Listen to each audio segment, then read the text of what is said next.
हमने शहर को दी एक नई पहचान, हम हैं सिंघानिया बिल्डकॉन। यूपी में 11 जिलों के 58 सीटों पर वोटिंग जारी है। पहले चरण में 623 उम्मीदवारों की किस्मत का फैसला होगा, जिनमें 73 महिला उम्मीदवार हैं। पहले चरण के चुनाव के लिए कुल 10,853 मतदान केंद्र और 26,027 मतदेय स्थल बनाए गए हैं।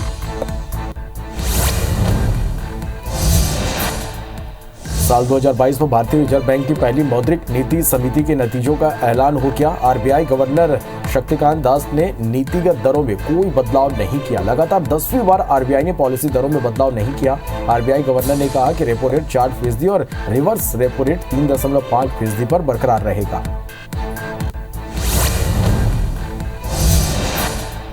कर्नाटक सरकार ने हिजाब विवाद के मद्देनजर बेंगलुरु में स्कूल कॉलेजों के 200 मीटर के दायरे पर लोगों के जमा होने पर रोक लगा दिया। यह पाबंदी 2 हफ्ते तक रहेगी। हाईकोर्ट में इस विवाद पर लगातार दूसरे दिन कोई फैसला नहीं हो सका।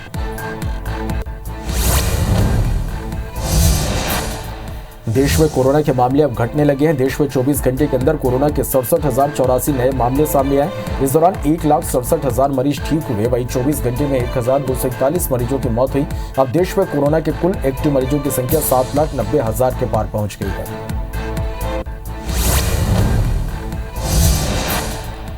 देश में वैक्सीनेशन का आंकड़ा 171 करोड़ 23 लाख के पार पहुंच गया, जिसमें 95 करोड़ 48 लाख से ज्यादा पहला और 74 करोड़ 22 लाख से ज्यादा दूसरा डोज लग गया।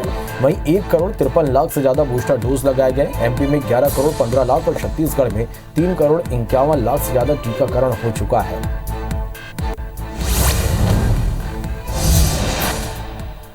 देश में वैक्सीनेशन का आंकड़ा तेजी से आगे बढ़ा। केंद्रीय स्वास्थ्य मंत्रालय की ओर से जारी आंकड़ों के मुताबिक भारत में 1 करोड़ से ज्यादा टीनेजर्स को कोविड वैक्सीन की दोनों डोज लगाई जा चुकी है। केंद्रीय स्वास्थ्य मंत्री मनसुख मंडाविया ने ट्वीट करते हुए लिखा कि युवा भारत का ऐतिहासिक कदम, 15 से 18 आयु वर्ग के 1 करोड़ से अधिक किशोरों का फुल वैक्सीनेशन किया जा चुका है। यूपी में 11 जिलों की 58 सीटों पर वोटिंग जारी है। पहले चरण में 623 उम्मीदवारों की किस्मत का फैसला होगा, जिनमें 73 महिला उम्मीदवार हैं। पहले चरण के चुनाव के लिए कुल 10,853 मतदान केंद्र और 26,027 मतदेय स्थल बनाए गए हैं। यूपी में पहले चरण की वोटिंग से पहले पीएम नरेंद्र मोदी ने ट्वीट कर सभी से अपने मताधिकार का प्रयोग करने की अपील की। साथ ही पीएम मोदी ने जनता से कोविड नियमों का पालन करने को भी कहा। उन्होंने कहा कि सभी मतदाता लोकतंत्र के इस पावन पर्व में बढ़ चढ़कर हिस्सा लें।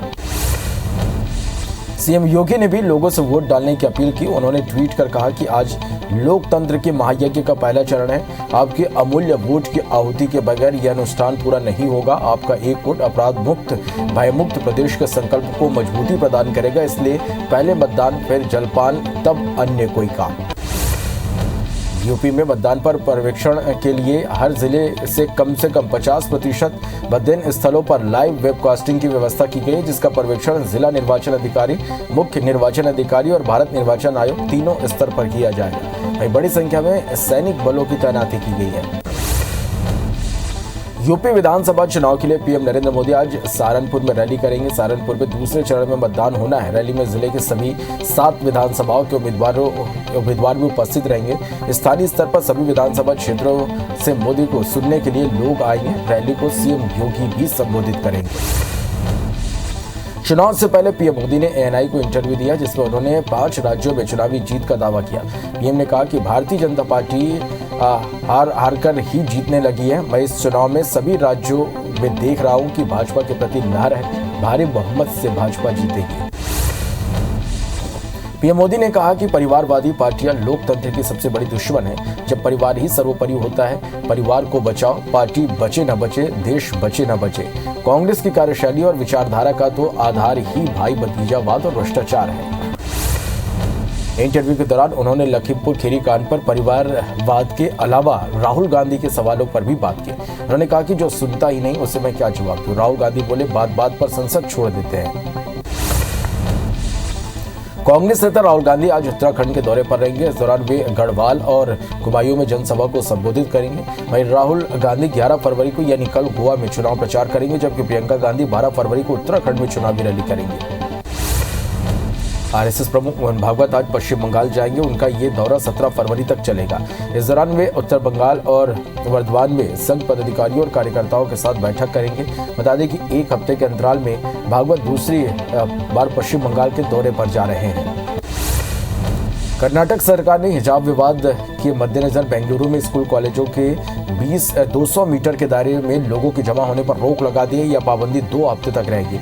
हाईकोर्ट में इस विवाद पर लगातार दूसरे दिन कोई फैसला नहीं हो सका है। कर्नाटक के शैक्षणिक संस्थानों में हिजाब पहनने से रोके जाने को चुनौती देने वाली याचिकाओं पर उच्च न्यायालय की पूर्ण पीठ आज सुनवाई करेगी। मुख्य न्यायाधीश ऋतुराज अवस्थी ने बुधवार रात को इस मामले की सुनवाई के लिए पूर्ण पीठ गठित की, जिसमें उनके अलावा न्यायमूर्ति कृष्ण एस दीक्षित और न्यायमूर्ति जे मोहिद्दीन शामिल हैं। पंजाब में चुनाव से पहले पाकिस्तान की तरफ से ड्रोन के जरिए आरडीएक्स की तस्करी और बम धमाके कराने की एक बड़ी साजिश का भांडाफोड़ हुआ है। पंजाब के गुरदासपुर सेक्टर में बीएसएफ ने करीब 5 किलो आरडीएक्स और डेटोनेटर सहित बड़ी मात्रा में बम सामान बरामद किया है। चेन्नई के बीजेपी कार्यालय पर पेट्रोल बम फेंका गया। रिपोर्ट्स के मुताबिक एक अज्ञात व्यक्ति ने तमिलनाडु बीजेपी कार्यालय पर देर रात करीब 1 बजे पेट्रोल बम फेंका। इसको लेकर बीजेपी ने कराटे सत्यराजन ने कहा कि कार्यालय पर पेट्रोल बम फेंका गया। इस तरह की घटना 15 साल पहले हुई थी, जिसमें डीएमके का हाथ था। सीबीएसई ने 10वीं और 12वीं की टर्म 2 परीक्षा की तारीख का ऐलान कर दिया है। ये परीक्षा 26 अप्रैल से होगी। वही सब्जेक्ट वाइज डेटशीट का ऐलान जल्द ही किया जाएगा। परीक्षा का पैटर्न ठीक वैसा ही रहेगा जैसा कि सैंपल पेपर में दिया गया है। छात्र बोर्ड की वेबसाइट से सैंपल पेपर डाउनलोड कर सकते हैं। खेल की दुनिया की कुछ खबरों को देखते हैं फास्ट अंदाज में।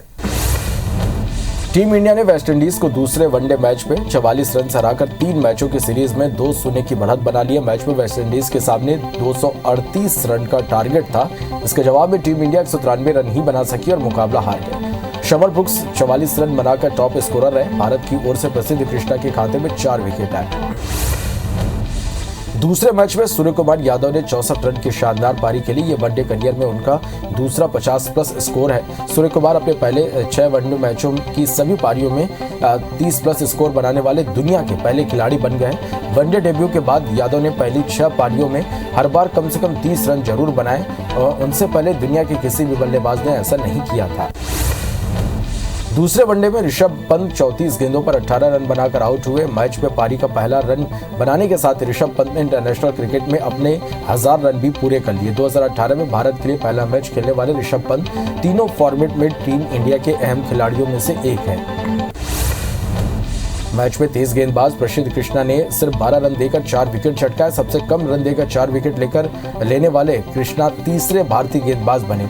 इससे पहले स्टुअर्ट बिन्नी 4 रन देकर 4 विकेट उन्होंने लिया।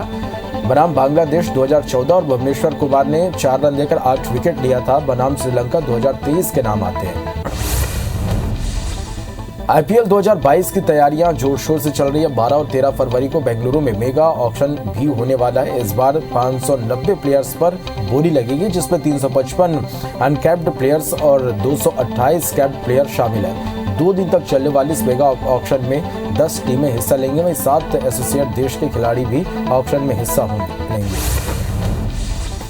टीम इंडिया के एक सेलेक्टर ने अपना पद छोड़ दिया है। वो चेतन शर्मा की अगुवाई वाली चयन समिति का हिस्सा थे। दरअसल चयन समिति में हर जोन से एक सेलेक्टर होता है। भारत की मेंस सीनियर क्रिकेट टीम को चुनने वाली पंचों की इस टोली में से एक वेस्ट जोन के सेलेक्टर कुरेविला ने अपना पद छोड़ा है। चलिए कोरोना की कुछ अपडेट्स खबरें देखते हैं सुपर फास्ट अंदाज में। दुनिया में कोरोना के मामले बढ़ते हुए 40 करोड़ 34 लाख के पार पहुंच गए। वहीं कोरोना से मौत का आंकड़ा 57,94,000 के पार हो गया। पूरी दुनिया में 32 करोड़ 30 लाख से ज्यादा मरीज कोरोना का हराकर स्वस्थ हो चुके हैं। वहीं दुनिया में एक्टिव मरीजों की संख्या 7 करोड़ 45 लाख के पार पहुंच गई है। मध्य प्रदेश में 24 घंटे के अंदर कोरोना के 3,226 नए मामले मिले हैं, जबकि 5 मरीज की मौत हुई है। प्रदेश में 6,980 मरीज डिस्चार्ज होकर अपने घर लौटे। अब प्रदेश में एक्टिव मरीजों की संख्या बढ़कर 33,384 हो गई, जिनका इलाज जारी है। राजधानी भोपाल में 24 घंटे में कोरोना के 531 नए संक्रमित मिले। वहीं 22 दिन की एक बच्चे की कोरोना से मौत हो गई। हफ्ते भर में बच्चे की मौत का ये दूसरा मामला है। प्रदेश में अब एक्टिव केस की संख्या 6,082 हो गई है। छत्तीसगढ़ में 24 घंटे के अंदर कोरोना के 1219 नए मरीज मिले हैं, जबकि 10 मरीजों की मौत हुई है। रायपुर में 164, दुर्ग में 94 और राजनांदगांव में 51 नए मरीज मिले हैं। प्रदेश में एक्टिव मरीजों की संख्या बढ़कर 10,595 हो गई है। देश में वैक्सीनेशन का आंकड़ा 171 करोड़ 23 लाख के पार पहुंच गया, जिससे 95 करोड़ 48 लाख से ज्यादा पहला और 74 करोड़ 22 लाख से ज्यादा लोगों ने दूसरा डोज लगवा लिया। वहीं 1 करोड़ 53 लाख से ज्यादा बूस्टर डोज लगाए गए हैं। एमपी में 11 करोड़ 15 लाख और छत्तीसगढ़ में 3 करोड़ 51 लाख से ज्यादा टीकाकरण हो चुका है। देश में वैक्सीनेशन का आंकड़ा तेजी से आगे बढ़ रहा है। केंद्रीय स्वास्थ्य मंत्रालय की ओर से जारी आंकड़ों के मुताबिक भारत में 1 करोड़ से ज्यादा टीनेजर्स को कोविड वैक्सीन की दोनों डोज लगाई जा चुकी है। केंद्रीय स्वास्थ्य मंत्री मनसुख मंडाविया ने ट्वीट करते हुए लिखा कि युवा भारत का ऐतिहासिक कदम, 15 से 18 आयु वर्ग के 1 करोड़ से अधिक किशोरों का फुल वैक्सीनेशन किया जा चुका है। केंद्रीय मंत्रालय ने बताया कि देश में अब तक 5.04 करोड़ से अधिक किशोरों को वैक्सीन की पहली डोज दी गई है। बता दें कि भारत में 15 से 18 आयु वर्ग के किशोरों का वैक्सीनेशन 3 जनवरी से शुरू हुआ था।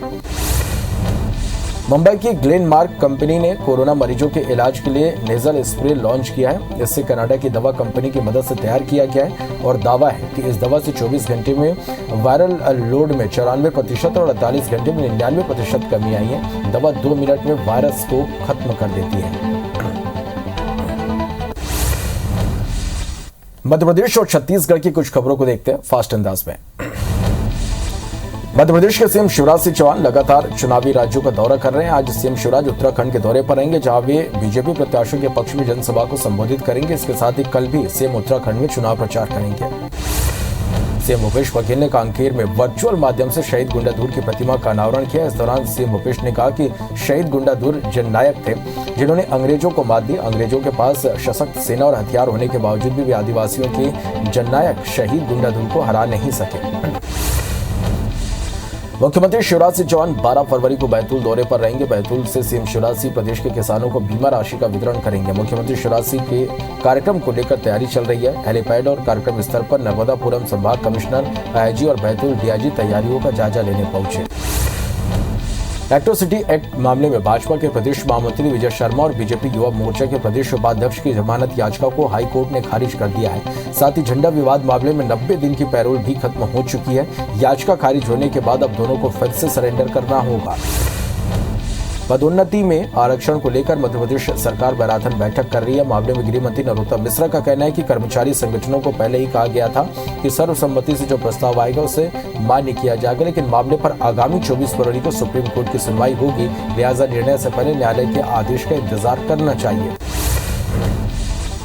कानून व्यवस्था और चिटफंड कंपनियों पर कार्रवाई को लेकर सीएस अमिताभ जैन ने समीक्षा बैठक की। बैठक में आदिवासियों के प्रकरणों की वापसी और धान खरीदी की भी समीक्षा की गई। इस बैठक में डीजी अशोक जुनेजा, अपर मुख्य सचिव गृह सुब्रत साहू मौजूद रहे। साथ ही बैठक में कलेक्टर और जिला पुलिस अधीक्षक वर्चुअली शामिल हुए। दंतेवाड़ा जिले में सीआरपीएफ 231 बटालियन ने गश्त के दौरान 4 नक्सलियों को गिरफ्तार कर उनके पास से विस्फोटकों को बरामद किया। गिरफ्तारी दंतेवाड़ा जिले के कबार गुंडा के जंगल में हुई। पुलिस के मुताबिक गिरफ्तार नक्सली कई आपराधिक वारदातों में शामिल रहे। खंडवा में पुलिस अधीक्षक ने आशापुर चौकी प्रभारी सहित 2 पुलिसकर्मियों को लाइन अटैच कर दिया। इन पुलिसकर्मियों पर जोगीबेड़ा गांव के 3 लोगों पर बर्बरतापूर्वक पिटाई करने का आरोप है। पीड़ितों की शिकायत पर पुलिस अधीक्षक ने पुलिसकर्मियों को लाइन अटैच कर मामले की जांच के आदेश दिए हैं। भिलाई 3 चरौदा नगर निगम बनने के बाद से अब तक निगम टैक्स की वसूली नहीं कर पा रही है, जिसे लेकर अब क्षेत्र के इंडस्ट्रियल एरिया हथखोज की 173 कंपनियों से संपत्ति कर वसूली की तैयारी की जा रही है। इन कंपनियों ने निगम को अभी तक टैक्स नहीं दिया है। अब निगम द्वारा टैक्स की वसूली की जाएगी। कोरोना काल ने रायगढ़ नगर निगम की वित्तीय व्यवस्था बिगाड़ दी है। निगम इस साल 48% टैक्स की वसूली कर पाया है। खास बात यह कि टैक्स वसूली का आंकड़ा पिछले 5 सालों में सबसे कम है। ऐसे में नगरीय प्रशासन विभाग राज्य शासन ने निगम को फटकार लगाई। इतना ही नहीं, 31 मार्च तक हर हाल में टैक्स वसूली के निर्देश भी दिए हैं। कवर्धा जिले के प्रधान पाठक के पद की नियुक्ति मामले में बिना काउंसलिंग को लेकर विवादों में घिरने के बाद अब प्राथमिक स्कूलों में प्रधान पाठकों की नियुक्ति की जा रही है, लेकिन मिडिल स्कूल में नियुक्ति पर विरोध और आरोपों के बाद शिक्षा विभाग प्राइमरी स्कूलों में नियुक्ति काउंसलिंग के जरिए कर रहा है। जिले के 800 से अधिक स्कूलों में काउंसलिंग के जरिए नियुक्ति की जा रही है। धमतरी में राज्य मानस संघ ने जिला प्रशासन को ज्ञापन सौंपा। मानस संघ ने जिले में मानस गान कार्यक्रम का आयोजन किया और अनुमति और धारा 144 को शिथिल करने की मांग की। राजमाना संघ की मांग पर जिला प्रशासन ने कोविड नियमों के तहत अनुमति देने की बात कही है। कटनी जिले में अवैध नशे का कारोबार तेजी से फल फूल रहा है। गांव-गांव में शराब की अवैध बिक्री हो रही है, जिसकी गिरफ्त में मासूम बच्चे आ रहे हैं। ऐसा ही एक वीडियो सोशल मीडिया पर जमकर वायरल हो रहा है। वायरल वीडियो बड़वारा विकासखंड के विलायत कला क्षेत्र का बताया जा रहा है। वीडियो में हम उम्र के 3 बच्चे नशे में मदहोश हैं। बिलासपुर के 19 बंधक मजदूरों का महाराष्ट्र से रेस्क्यू किया गया। ये मजदूर नागपुर के ईंट भट्टे में बंधक बनाए गए थे। सभी मजदूर बिलासपुर जिले के मस्तूरी के विनायका गांव के निवासी हैं, जिन्हें रोजगार का लालच देकर ले जाया गया था। कलेक्टर की पहल पर ये सभी मजदूर छुड़ाए गए। राजधानी पुलिस ने चाइल्ड पोर्नोग्राफी मामले में कांकेर के एक युवक हनी असरानी को गिरफ्तार किया है। जानकारी के मुताबिक आरोपी ने चाइल्ड पोर्नोग्राफी से जुड़ा आपत्तिजनक वीडियो सोशल मीडिया के ग्रुप में वायरल किया था, जिसके बाद नेशनल क्राइम रिकॉर्ड ब्यूरो की शिकायत पर आरोपी के खिलाफ अपराध दर्ज कर गिरफ्तारी की गई। ग्वालियर जिले के पिपरौली और भिंड जिले के गोहद में ईओडब्ल्यू की टीम ने छापेमारी की, जहां पंचायत सचिव रोशन सिंह गुर्जर के घर कार्रवाई के दौरान ही 1 करोड़ से अधिक संपत्ति का खुलासा हुआ। वहीं इंदिरानगर में आरोपी के मकान पर कार्रवाई जारी है। बिलासपुर में सफेद चंदन की लकड़ी की तस्करी का मामला सामने आया। पुलिस ने 5 लाख कीमत का 100 किलो सफेद चंदन लकड़ी जब्त किया। हालांकि तस्करों को पकड़ने में पुलिस नाकामयाब रही। बिलासपुर में खनिज विभाग और पुलिस ने अवैध रेत परिवहन पर कार्रवाई किया है। विभाग की टीम ने रेत का अवैध परिवहन करते 11 ट्रैक्टर को जब्त किया। इस कार्रवाई के साथ ही अवैध उत्खनन और परिवहन पर मॉनिटरिंग करने के लिए पुलिस प्रशासन और खनिज विभाग की संयुक्त मॉनिटरिंग टीम का भी गठन किया गया है। अंबिकापुर में कोयले के अवैध भंडारण पर कार्रवाई की गई। यहां से 7 टन अवैध कोयला जब्त किया गया। खनिज और पुलिस विभाग ने संयुक्त कार्रवाई की है। सपना सुखरी इलाके से कोयला निकाला जा रहा था। बिलासपुर पुलिस की स्पेशल नार्कोटिक्स सेल ने ड्रग्स के साथ 2 आरोपियों को गिरफ्तार किया। आरोपियों से 21 ग्राम ड्रग्स जब्त किया गया। दोनों यूपी के बनारस से ब्राउन शुगर लाकर बिलासपुर में बिक्री करते थे। सूचना के आधार पर पुलिस की टीम ने यह कार्रवाई की। पुलिस इनके लोकल नेटवर्क को भी खंगाल रही है। राजनांदगांव के बाबूटोला में एक युवक की हत्या के मामले में पुलिस ने 4 आरोपियों को गिरफ्तार किया। पकड़े गए आरोपियों के खिलाफ हत्या का प्रकरण दर्ज कर कार्रवाई की जा रही है। बताया जा रहा है कि आरोपियों ने पुरानी रंजिश के चलते युवक की हत्या की है।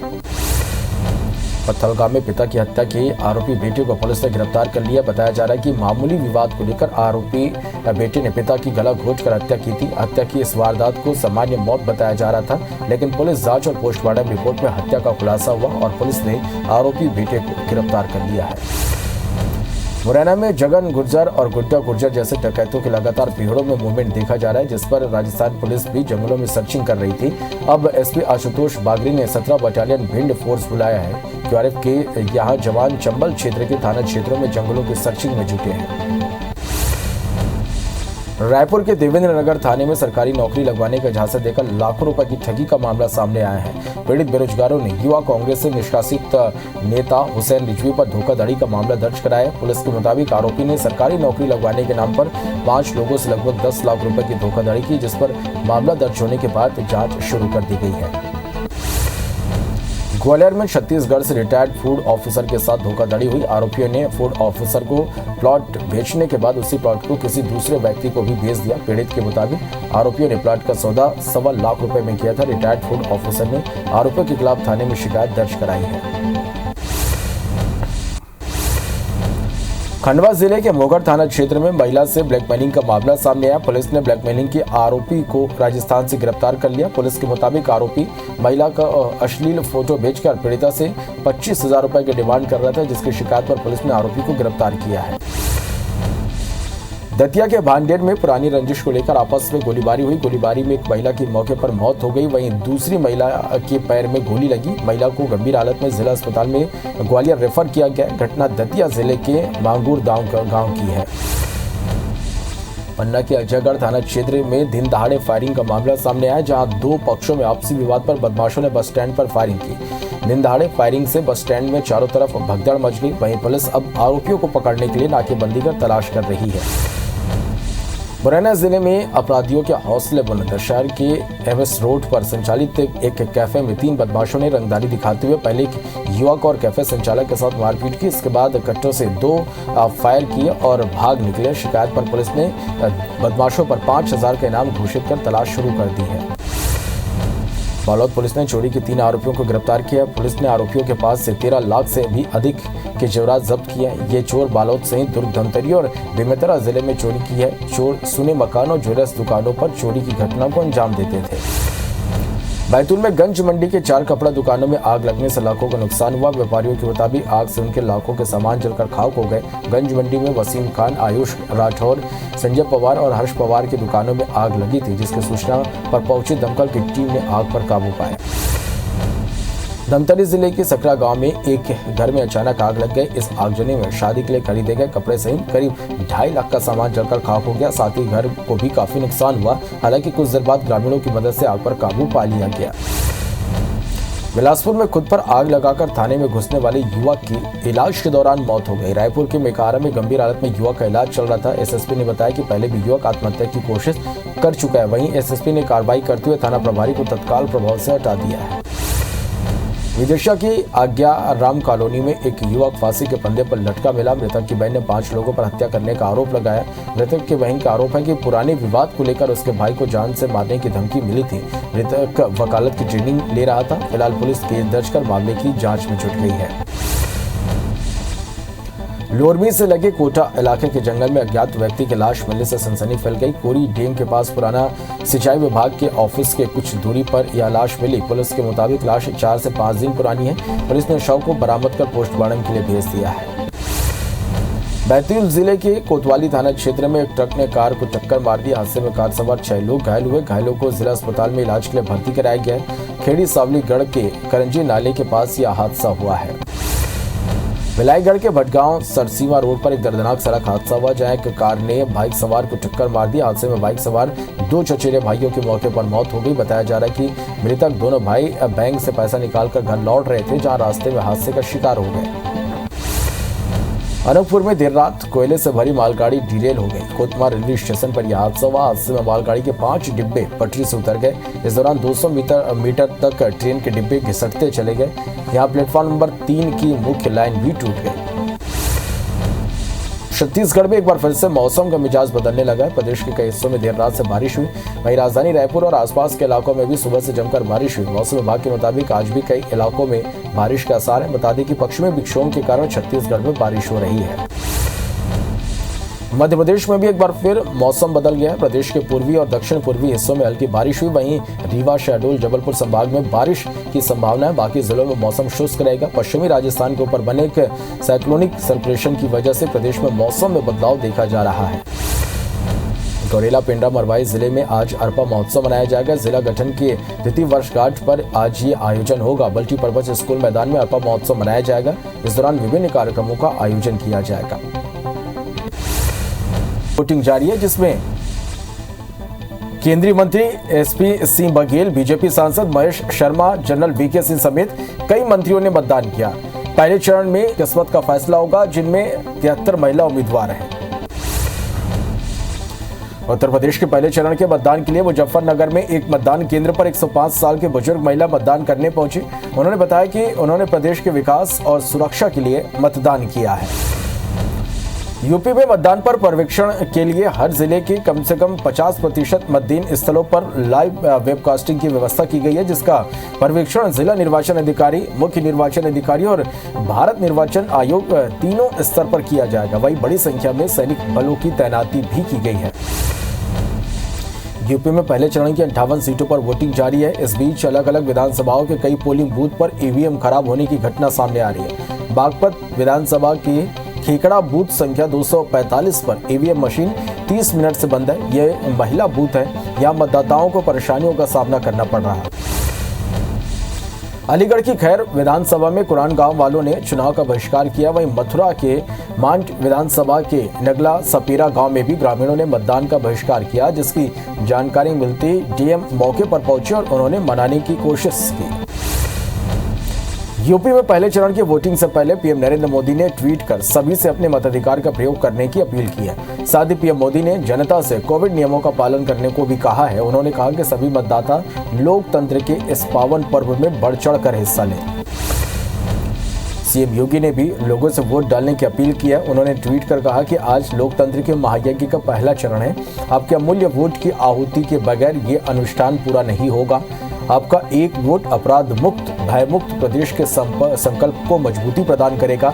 इसलिए पहले मतदान, फिर जलपान, तब अन्य कोई काम। वोटिंग के बीच सीएम योगी आदित्यनाथ ने कहा कि बीजेपी सरकार ने बिना भेदभाव के प्रदेश का चहुमुखी विकास कर हर वर्ग को मुख्यधारा से जोड़ने का काम किया। बीते 5 सालों में विकास की यात्रा गांव-गांव तक पहुंची। समल के चौंसी क्षेत्र की सड़कें इस बात का प्रमाण है, जो कहा सो करके दिखाया। चुनाव से पहले पीएम मोदी ने एएनआई को इंटरव्यू दिया, जिसमें उन्होंने 5 राज्यों में चुनावी जीत का दावा किया। साथ ही लखीमपुर खीरी कांड और परिवारवाद के अलावा राहुल गांधी के सवालों पर भी बात की। उन्होंने कहा कि जो सुनता ही नहीं उसे मैं कैसे जवाब दूं। राहुल गांधी बात-बात पर संसद छोड़ देते हैं। पहले चरण के वोटिंग के बीच प्रधानमंत्री मोदी सहारनपुर पहुंचे, जहां उन्होंने अपने भाषण की शुरुआत में ही वोटर्स को संबोधित किया। उन्होंने कहा कि पहले चरण के वोटर्स से क्षमा याचना करता हूं, अब दूसरे चरण के चुनाव अभियान का आगाज कर रहा हूं, जो यूपी को विकास की नई ऊंचाई पर पहुंचाएगा, जो यूपी को अपराध से मुक्त रखेंगे, उसको ही वोट देंगे। पीएम ने कहा कि वे चुनाव में लगे सभी कर्मचारियों का आभार देता हूं और जो कतार में खड़े लोग अपनी ड्यूटी करने, वोटिंग करने पहुंचे हैं, उनका भी धन्यवाद। डबल इंजन की सरकार जो काम कर रही है उसको आगे बढ़ाते रहने के लिए सरकार को आना बहुत जरूरी है। प्रदेश में विकास का काम होता रहे, इसके लिए भाजपा सरकार बहुत जरूरी है। पीएम ने सपा का बिना नाम लिए जमकर निशाना साधा। उन्होंने कहा कि जो परिवारवादी पार्टी है उसके माफिया की चिंता है।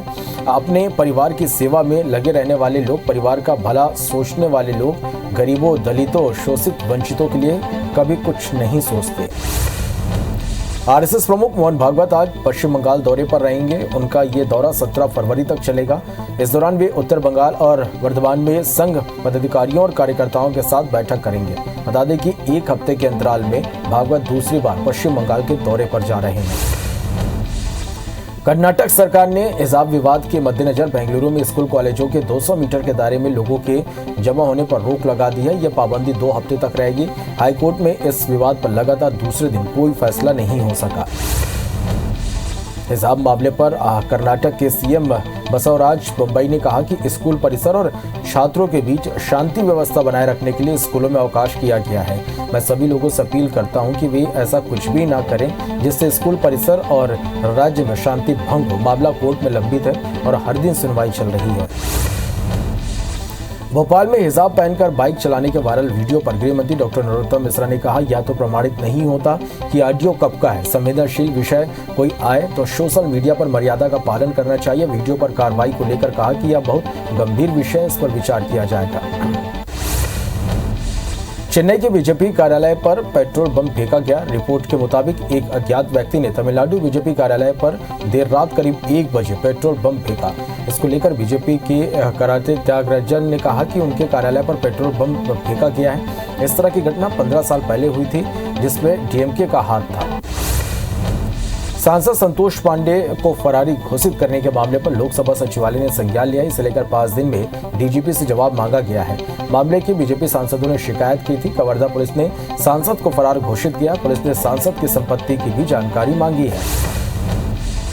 साल 2022 में भारतीय रिजर्व बैंक की पहली मौद्रिक नीति समिति के नतीजों का ऐलान हो गया। आरबीआई गवर्नर शक्तिकांत दास ने नीतिगत दरों में कोई बदलाव नहीं किया है और लगातार 10वीं बार आरबीआई ने पॉलिसी दरों में बदलाव नहीं किया है। आरबीआई गवर्नर ने कहा कि रेपो रेट 4% और रिवर्स रेपो रेट 3.5% पर बरकरार रहेगा। आरबीआई गवर्नर शक्तिकांत दास ने कहा कि मार्जिनल स्टैंडिंग फैसिलिटी रेट और बैंक रेट 4.25% रहेगा। पॉलिसी का रुख अकोमोडेटिव रखा गया है।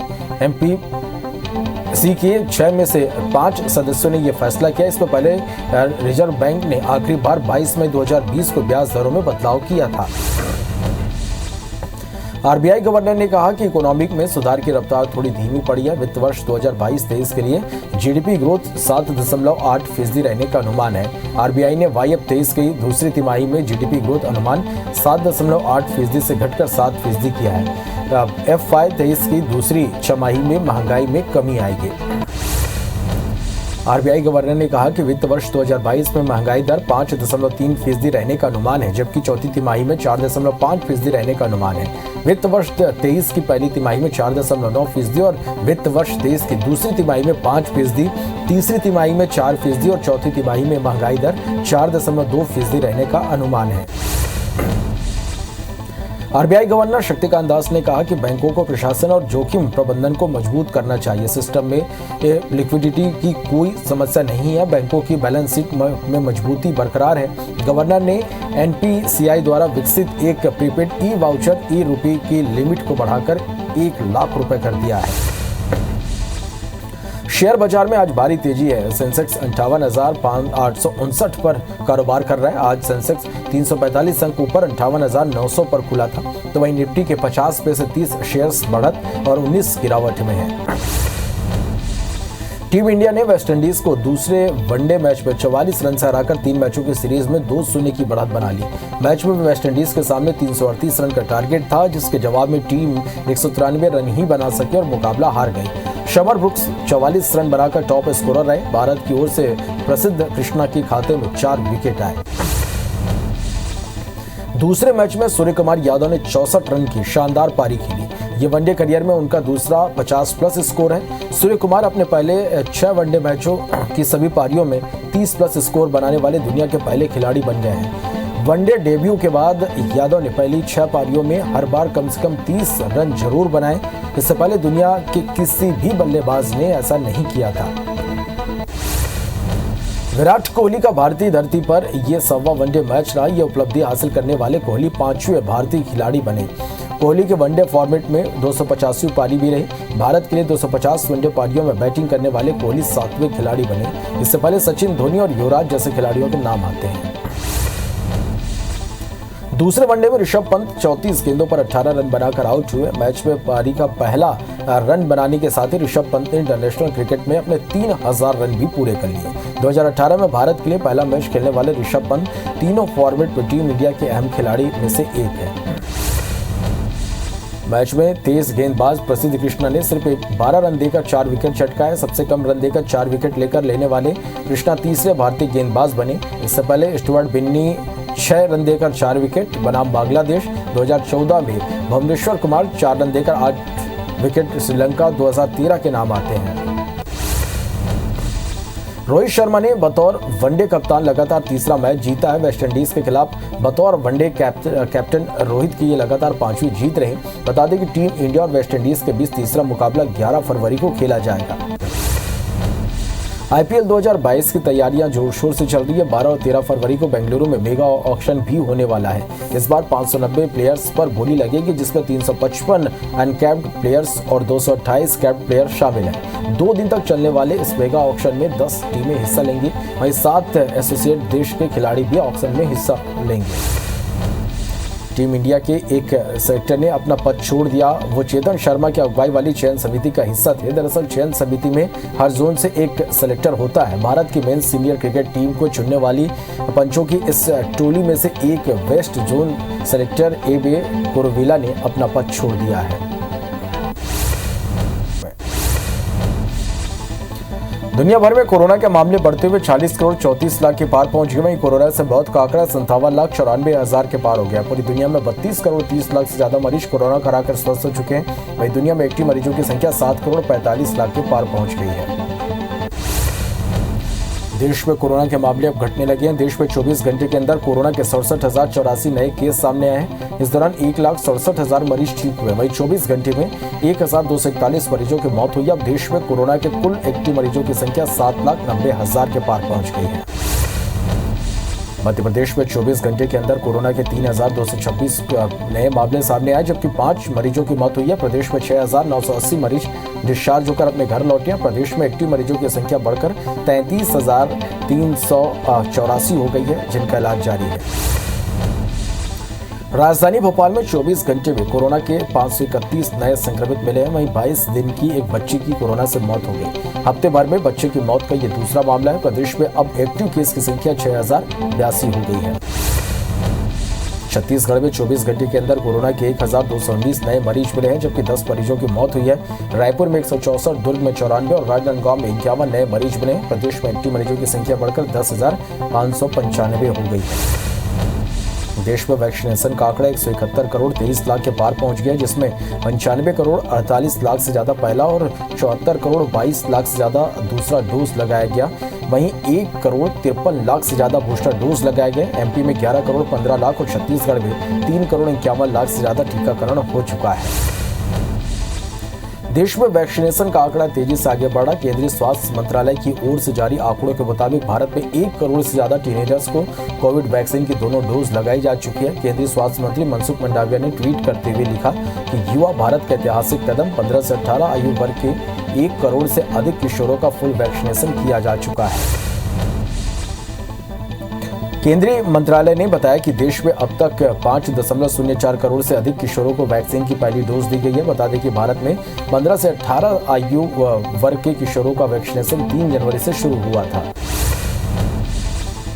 मुंबई की ग्लेनमार्क कंपनी ने कोरोना मरीजों के इलाज के लिए नेजल स्प्रे लॉन्च किया है। इसे कनाडा की दवा कंपनी की मदद से तैयार किया गया है। दावा है कि इस दवा से 24 घंटे में वायरल लोड में 94% और 48 घंटे में 99% की कमी आई है। दवा 2 मिनट में वायरस को खत्म कर देती है। पीसीसी मोहन मरकाम कल अंबिकापुर के दौरे पर रहेंगे। मोहन मरकाम कल यहां संभागीय सम्मेलन में शामिल होंगे, साथ ही कार्यकर्ताओं से भी मुलाकात करेंगे। मध्य प्रदेश में किसानों को खरीफ सीजन 2020 और रबी सीजन 2021 का बीमा एक साथ मिलेगा। 12 फरवरी को बैतूल में राज्य स्तरीय कार्यक्रम का आयोजन होगा। सीएम शिवराज सिंह चौहान बैतूल में आयोजित कार्यक्रम में शामिल होंगे। वहीं सरकार के मंत्री अलग अलग जिलों में कार्यक्रम में शामिल होंगे। भोपाल में 1 अप्रैल से बिजली का बिल पेपरलेस होगा। राजधानी के करीब 5.5 लाख बिजली उपभोक्ताओं को बिल की सॉफ्ट कॉपी मिलेगी। मोबाइल पर SMS के जरिए बिल भेजा जाएगा। ऑनलाइन मोड पर बिजली बिल पेमेंट करने पर 20 रुपए की छूट मिलेगी। पायलट प्रोजेक्ट के तहत ये व्यवस्था शुरू की जा रही है। भोपाल में कक्षा 9वीं और 11वीं की वार्षिक परीक्षा का टाइम टेबल जारी कर दिया गया है। कक्षा 9वीं की परीक्षा 16 मार्च और 11वीं की परीक्षा 15 मार्च से होगी। 9वीं की परीक्षा 12 अप्रैल तक चलेगी, वहीं 11वीं की परीक्षा 13 अप्रैल तक चलेगी। सुबह 8:30 बजे से सुबह 11:30 बजे तक पेपर का समय रहेगा। साथ ही कोविड प्रोटोकॉल का पालन करना भी जरूरी होगा। कटनी जिले में अवैध नशे का कारोबार तेजी से फल फूल रहा। गांव में शराब की अवैध बिक्री हो रही है, जिसकी गिरफ्त में मासूम बच्चे आ रहे हैं और ऐसा ही एक वीडियो सोशल मीडिया पर जमकर वायरल हो रहा। वायरल वीडियो बड़वारा विकासखंड के विलायत कला क्षेत्र का बताया जा रहा। वीडियो में हम उम्र के 3 बच्चे नशे में मदहोश हैं। बिलासपुर के 19 बंधक मजदूरों का महाराष्ट्र से रेस्क्यू किया गया। ये मजदूर नागपुर के ईंट भट्टे में बंधक बनाए गए थे। सभी मजदूर बिलासपुर जिले के मस्तूरी के बेनेका गांव के निवासी हैं, जिन्हें रोजगार का लालच देकर ले जाया गया था। कलेक्टर की पहल से ये सभी मजदूर छुड़ाए गए। राज्य में धान संग्रहण केंद्र के बाहर ट्रकों की लंबी कतार लग गई। चौंदा भाटा धान संग्रहण केंद्र के बाहर 2.5 किलोमीटर तक ट्रकों की लाइन लगी। आज सुबह हुई बेमौसम बारिश में ट्रकों में लदे धान के बोरे भीग गए, जिससे धान के अंकुरित होने की संभावना है। कोंडागांव के पुंगरपाल थाना क्षेत्र में 5 किलो का आईडी बरामद किया गया। पुंगरपाल से 1 किलोमीटर दूर जंगल के रास्ते में ये आईडी मिला है, जिसे पुलिस की BDS टीम ने निष्क्रिय कर दिया। साथ ही इलाके में सर्चिंग तेज कर दी है।